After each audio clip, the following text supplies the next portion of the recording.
Work out అవుతుందా? ప్రజా సమస్యలపై పోరాటాలు మొదలుపెట్టిన ఆయన పయనం ఎందాక?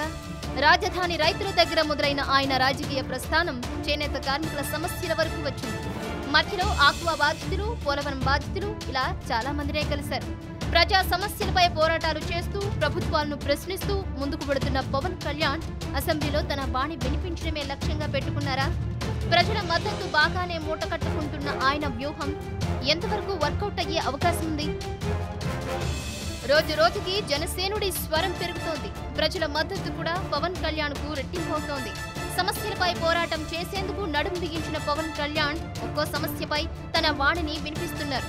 రాజకీయాల్లోకి ఎంట్రీ ఇచ్చి రాజకీయ నాయకుడిగా మారిపోయిన ఆయన ప్రభుత్వాలపై ధిక్కార స్వరం వినిపించడానికి డిసైడ్ అయిపోయారు.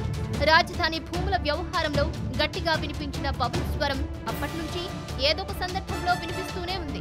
ఉద్దానంలో కిడ్నీ బాధితుల విషయంలోనూ, పశ్చిమ గోదావరి జిల్లా ఆక్వా బాధితుల సమస్యలపైన, పోలవరం ప్రాజెక్టు నిర్మాణం, వీటన్నింటికంటే ప్రత్యేక హోదా, ఇలా నిత్యం ఏదో ఒక సమస్యపై ఎక్కడొక చోట పవన్ వాయిస్ వినిపిస్తూనే ఉంది. సమస్య ఎక్కడుంటే పవన్ అక్కడుంటారు అనే నినాదం ఇప్పుడు ప్రజల్లో నానిపోతుంది. ప్రజలు కూడా తమ సమస్యలను చెప్పుకునేందుకే పవన్ ను వెతుక్కుని మరీ వెళుతున్నారు. తాజాగా చేనేత కార్మికుల సమస్యలపై పోరాట దీక్ష చేసిన ఆయన తన వాయిస్ ను మరింత పెంచారు. ఒక అడుగు ముందుకు వేసి 2019 ఎన్నికల్లో తన రాజకీయ భవిష్యత్తుపై కూడా ప్రకటించేశారు.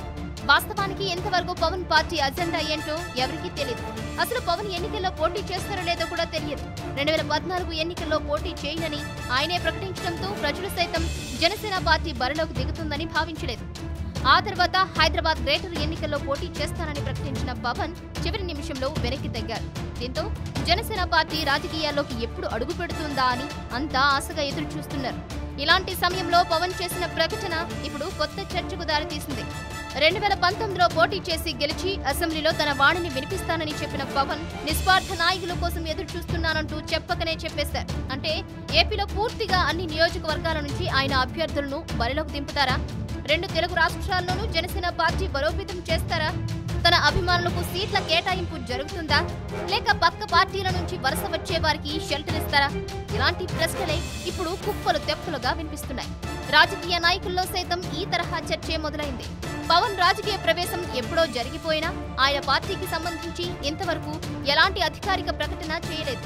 ఇప్పుడు పవన్ నోటి వెంట పార్టీ బలోపేతానికి సంబంధించిన మాటలు వినిపించడంతో ఆయన అభిమానుల్లో కొత్త ఉత్సాహం మొదలైంది.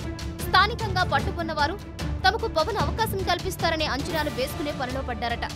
ఒకవేళ ఏపీలోనే పవన్ పోటీకి దిగితే ఖచ్చితంగా ఒక బలమైన ప్రతిపక్షంగా మాత్రమే మిగిలిపోతారా, లేక అధికారం చేపడతారా అనే లెక్కలు, దానికి సంబంధించిన సర్వేలు ఇప్పుడు మొదలయ్యాయి.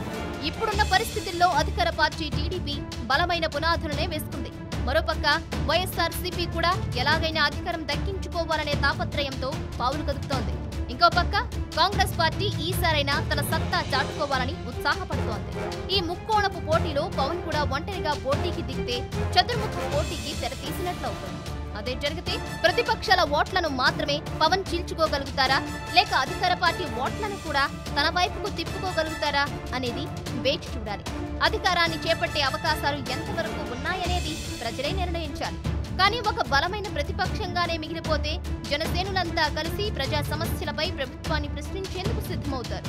అసలు మున్ముందు జనసేన భవిష్యత్తు కార్యాచరణ ఏంటనేది కూడా పవన్ ప్రకటించాల్సిన అవసరం ఉంది. Thanks for watching One India Telugu. For more details, please subscribe One India Telugu.